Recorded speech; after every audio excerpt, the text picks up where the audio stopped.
The technology is very fascinating because it does what you tell it to do.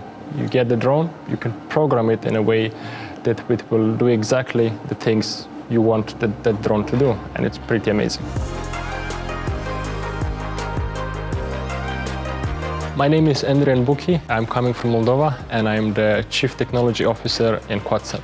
We are introducing the drone technology into the satellite communication industry. Instead of a parabolic antenna that's going to communicate with the satellite, we are replacing this system by having the drone in the reference system of the antenna and flying it around there and making them communicate together. And this way we can test and verify almost all the characteristics of that specific antenna. Our secret sauce is actually the payload, the thing that we attach to the drone, and the way that we are manipulating all the sensors data that we get from the drone. The reason QuadSAT has relocated to Odense was because we've been offered different kinds of opportunities to grow our startup. Odense Robotics Hub was one of the first entities that had given us an open invitation to join this community. It's a good idea to become part of Odense Robotics Hub because what they offer, it's a mix of engineering and business together. At the same time, having a great value proposition of investing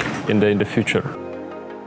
We usually try and test every second day. Test one day and then the next day we work on the processing of the data. So more testing means a faster pace of development and a faster way to get to the market. As you can see, the drone now flies a circular wave.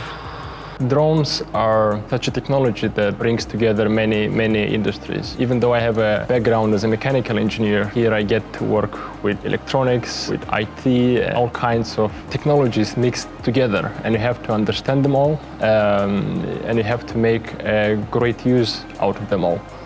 It's just amazing.